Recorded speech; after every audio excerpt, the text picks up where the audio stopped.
আজি পূব হিতাৰা আমি উত্তৰ ৰঙিয়া বুলি কওঁ দৌল মহোৎসৱৰ আজি প্ৰথম দিন আৰু আজিৰ দিনটোতে আমি ইয়াত উন্নয়নমূলক কাম হিচাপে আমাৰ অসম দৰ্শন আঁচনিৰ এই আমাৰ সত্ৰ উন্নয়নৰ কাৰণে আমাৰ যি প্ৰকল্প নিৰ্মাণ হ'ল তাৰ আজি উদ্বোধন কৰা হ'ল আৰু ইয়াৰ পিছত আৰু কেইবাটাও কাৰ্যসূচী আছে আৰু অহাকালিৰ পৰা বিভিন্ন কাৰ্যসূচীৰে এই দৌল মহোৎসৱ পালন কৰা হ'ব।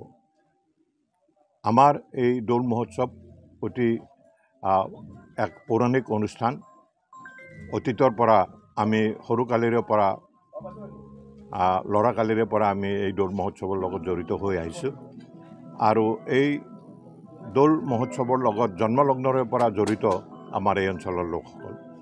গতিকে এই মহান অনুষ্ঠানটোক আগবঢ়াই নিবৰ কাৰণে আমি প্ৰতি বছৰে এই দৌল মহোৎসৱ পালন কৰোঁ আৰু এই দৌল মহোৎসৱৰ যোগেৰে সমাজত শান্তি স্থাপনৰ লগতে ঐক্য সংহতি আগবঢ়াই নিবৰ কাৰণে আমি সদায় প্ৰচেষ্টা চলাই আহিছোঁ আৰু আগলৈও এই প্ৰচেষ্টা থাকিব আৰু এই দৌল মহোৎসৱ উপলক্ষে মই সকলোকে মোৰ আন্তৰিক শুভকামনা জনাইছোঁ।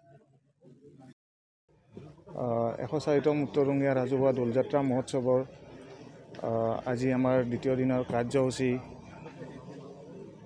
আমাৰ পোনপ্ৰথমে আছিল আমাৰ যিটো দৌল মন্দিৰৰ চিৰিৰ যিটো অসম দৰ্শন আঁচনিৰ কাম দিছিল আমাৰ মাননীয় সাংসদ ভুৱনেশ্বৰ কলিতা ডাঙৰীয়াই।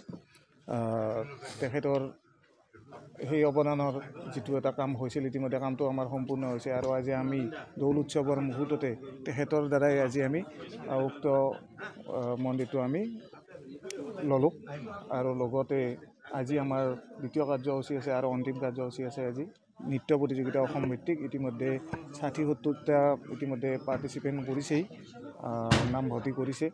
অহাকালি আছে আমাৰ দিনৰ ভাগত নাম প্ৰসংগ, গধূলি আছে বৰপেটাৰ পৰা অসম বিখ্যাত দুঠুৰা থিয় নাম মহিলাৰ আৰু হোলীৰ দিনাখনে আমাৰ গোটেই ৰঙিয়া পৰিভ্ৰমণ আমাৰ গোসাঁইক লৈ পৰিভ্ৰমণ কৰা যায়। লগতে সন্ধিয়া আতচবাজি হয়।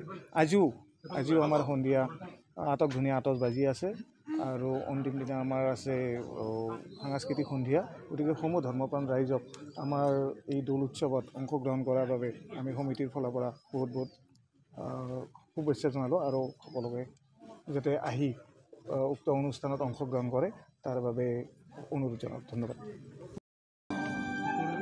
আজি পূব হিতাৰা আমি উত্তৰ ৰঙিয়া বুলি কওঁ দৌল মহোৎসৱৰ আজি প্ৰথম দিন আৰু আজিৰ দিনটোতে আমি ইয়াত উন্নয়নমূলক কাম হিচাপে আমাৰ অসম দৰ্শন আঁচনিৰ এই আমাৰ সত্ৰ উন্নয়নৰ কাৰণে আমাৰ যি প্ৰকল্প নিৰ্মাণ হ'ল তাৰ আজি উদ্বোধন কৰা হ'ল আৰু ইয়াৰ পিছত আৰু কেইবাটাও কাৰ্যসূচী আছে আৰু অহাকালিৰ পৰা বিভিন্ন কাৰ্যসূচীৰে এই দৌল মহোৎসৱ পালন কৰা হ'ব। আমাৰ এই দৌল মহোৎসৱ অতি এক পৌৰাণিক অনুষ্ঠান। অতীতৰ পৰা আমি সৰুকালিৰে পৰা ল'ৰাকালিৰে পৰা আমি এই দৌল মহোৎসৱৰ লগত জড়িত হৈ আহিছোঁ আৰু এই দৌল মহোৎসৱৰ লগত জন্মলগ্নৰে পৰা জড়িত আমাৰ এই অঞ্চলৰ লোকসকল। গতিকে এই মহান অনুষ্ঠানটোক আগবঢ়াই নিবৰ কাৰণে আমি প্ৰতি বছৰে এই দৌল মহোৎসৱ পালন কৰোঁ আৰু এই দৌল মহোৎসৱৰ যোগেৰে সমাজত শান্তি স্থাপনৰ লগতে ঐক্য সংহতি আগবঢ়াই নিবৰ কাৰণে আমি সদায় প্ৰচেষ্টা চলাই আহিছোঁ আৰু আগলৈও এই প্ৰচেষ্টা থাকিব আৰু এই দৌল মহোৎসৱ উপলক্ষে মই সকলোকে মোৰ আন্তৰিক শুভকামনা জনাইছোঁ।